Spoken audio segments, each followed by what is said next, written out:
Hello, welcome back to the first episode of a new playlist, a little short series to document me transforming this border that's a bit neglected into a flower border that's going to be in memory of my grandmother. So there's a lot of work to do. There's a lot of really tough woody weeds in there that I need to get out. So what's the first part of the process? Well, I need to decide what I want to keep from this border that's existed already with a few shrubs. So we've got here this Hebe Sutherlandii, which is a great shrub to grow because it's evergreen. You get that nice bright fresh vivid green in the middle of winter when everything else is looking a bit drab and bare. It's also got a little purple flower that the bees love, so it's great for pollinators, and it grows to a nice little size. But looking at it, do I want it in my border slap bang in the middle? Don't think I made a very good design choice when I put that there. So I will be maybe moving it elsewhere, because I don't think I want to keep that one in my border. Over here we've also got this forsythia, which is just coming into bloom now with the lovely yellow flowers, which I pruned incorrectly one year. Can you see all this wood that's not got flowers on it? That's because I thought it was part of the hedge, so I was cutting it back like it was the hedge, and it isn't. It's one of those love-hate plants. You either love it or you hate it, and I mean, it's a nice flush of yellow, but it's not really that great, and I don't think it warrants the space here. So I will be getting rid of the forsythia. But then looking down, I've got a lot of bulbs in here as well. The tete-a-tete daffodils, the miniature narcissus, they smell great, and I want to keep those, as well as the tulips as well, although some of those don't actually bloom anymore because they've been in there a few years and they don't always flower after that long. What else do we have? Up here, this shrub is called spirea, and this has a beautiful white flower that comes out around late April, May time, at the same time as the white flowers on my hawthorn tree that grows above the gate. And I love that they sort of mirror each other and create this big fountain of white early in spring. And I definitely want to keep this, but it needs a prune. I haven't really looked after this very well. It kind of it's gone a bit wild. I like that it spills over onto the path though. So yeah, I quite like the way it spills over the path and creates this little, I don't know, it kind of hides the view a little bit. You have to walk past it before you can see the rest of the allotment, and I quite like that kind of secretive illusion. So I definitely want to keep this, but I'm going to wait until it flowers and then give it a bit of a prune, because this is going to be in the way of any other plants that I want to plant around it.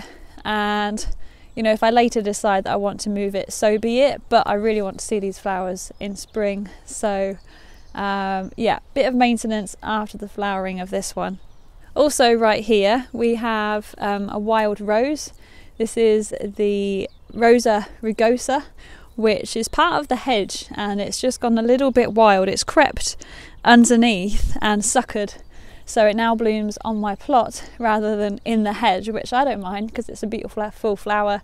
The bees love it and it smells really good as well. So that's a good one to keep, as long as it's not in the way of any other plants that I want to plant. So I'll be keeping this one for sure.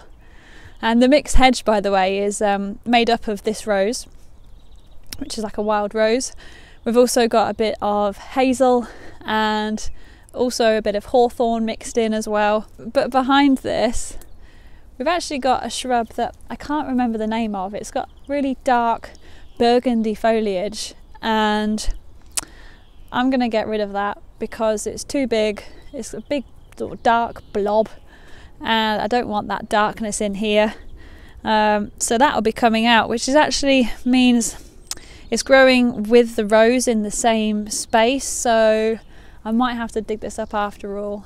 And then down here on this side we've actually got some Euonymus, and I've just noticed it's actually got a bit of a gall down at the bottom, and that doesn't spell good news to me, and I don't want that potentially risking the health of any other plants. So I will be digging this up. It's a beautiful variegated plant, and if you do have a fence, it will actually climb it and cover it. And yeah, that one's going to be coming out. I can see lots of little primroses as well. Lovely little plant. They're definitely going to stay. She'd love those. Otherwise, looking at the other side, I can't even remember what that is. Yeah, there's lots of other plants that are looking a bit drab, and all of these bulbs, I mean, I'm really gonna have to try and dig and lift them up once the flowers have gone over, and then replant them as at the end when I'm planting everything else. So yeah, but I mean, can you see all of these brambles? There's quite a few nettles as well, but it shouldn't take too long to get this into a good shape. So the plan is to now remove the plants that I don't want, replant them elsewhere, and then dig out all of these brambles. And then once that's all done, we're going to start mulching the soil, get the bed prepared so we've got lots of nice organic matter on here. But we also at some point need to make a design plan. But that's in the next episode. Now I think I'm going to get to work and start to get some of these plants out.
What these are the roots of.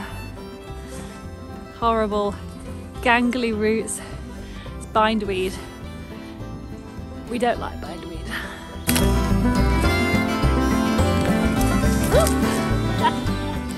When you start to find bindweed roots when you're digging, it's always good to get a black bag or a bucket without any holes, big holes in the bottom, so you can keep it safe away from anything else, because this stuff spreads like mad and you really want to get it safe and away from your plot.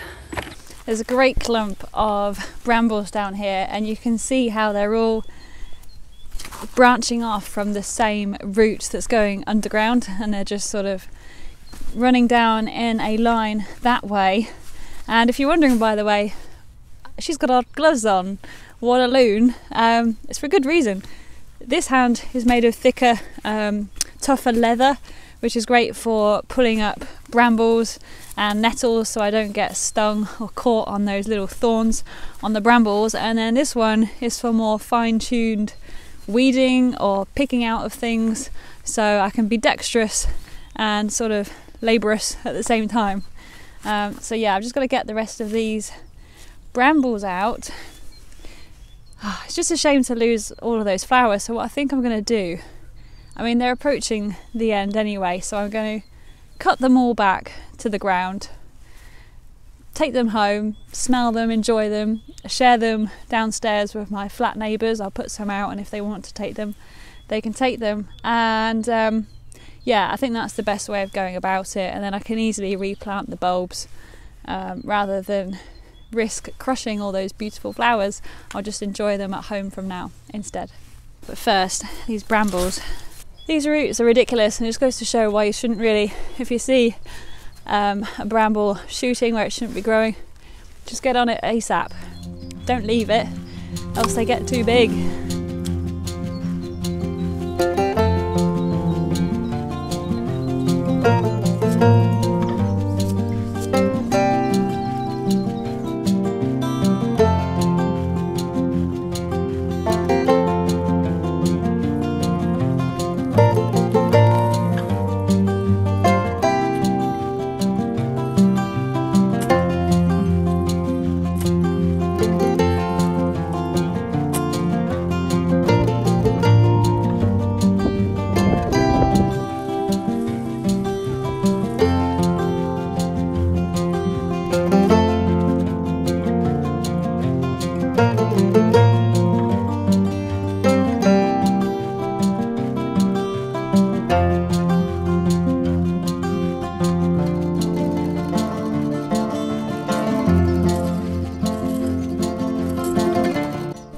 I'm just taking it easy with the mattock now to do a bit of hand weeding, because I found down here what I was really hoping I'd find, and that is the seedlings of some honesty, which I planted a plant here last year. I only had one, but it's self-seeded all around here and I can see them all popping up here and there. So, well, I don't want them to get trampled on, so I might have to lift them, put them in a pot or into my seedling bed temporarily until I can move them back again, because I think it'll look really nice sort of naturalised around here. They're sort of like that white and purpley kind of colours.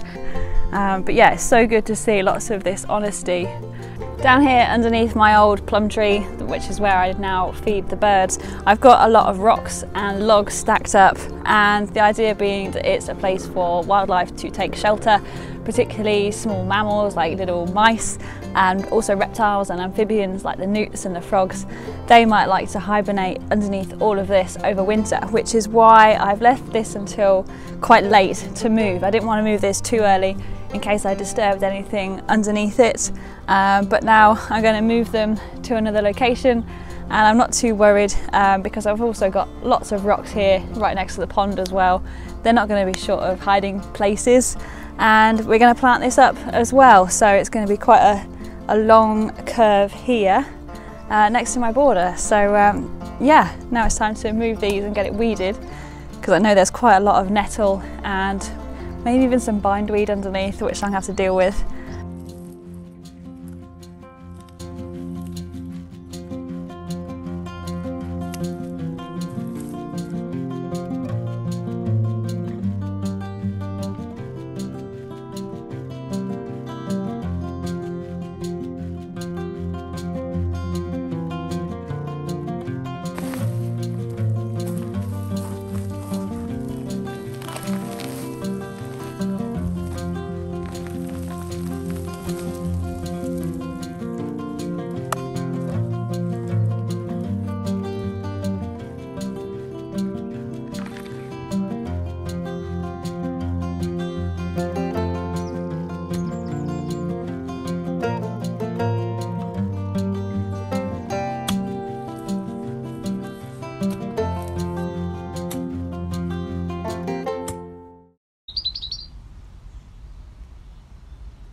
That little vole, oh my gosh, you hardly ever see them in the daytime like this. He must be hungry.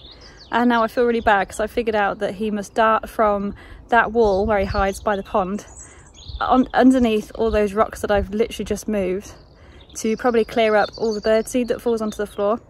And now I feel really bad. But I'll definitely make sure I put lots of rocks back there for him to hide underneath, so no predators catch him whilst he's out clearing out the birdseed.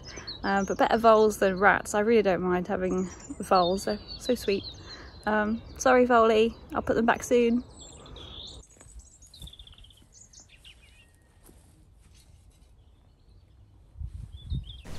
Right at the top here I've got a range of different weeds, some of them good and some of them not so good.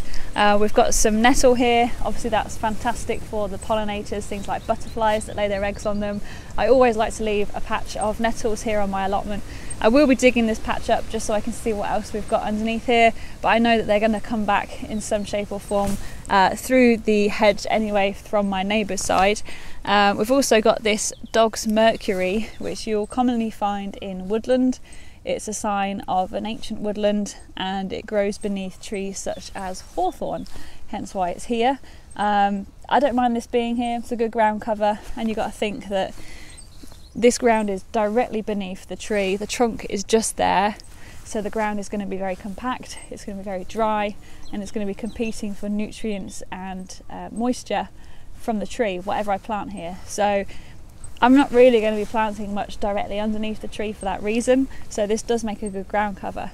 But there are a few other things that I want to get out, such as a sycamore sapling, and I don't want that to develop into a bigger problem, so I will be getting that out, as well as a few more brambles, such as this one.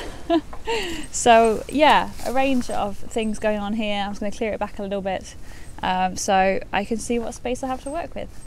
The groundwork is pretty much there now. I've removed all the plants, saved others that I want to keep, moved others around and got all the weeds out and loosened up the soil with the mattock. But now I need to get an edge along the side of the path and the border to sort of differentiate the two. And I'm going to mulch the soil with compost after that to really improve the soil and the structure. So for my edging, I'm actually going to continue the theme that goes around my plot of using the local Nottingham stone, Bulwell stone. It's a type of sandstone.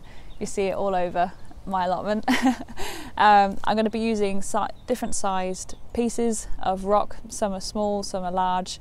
They're all going to be a bit higgledy-piggledy and mismatched, but I kind of like it like that. I don't like straight lines and perfect edges, so it's perfect for me. So I'm going to use the mattock to dig a shallow trench in the line, and then I'll submerge these stones a little bit into that line and then fill it up with soil so that the stones aren't going to move anywhere.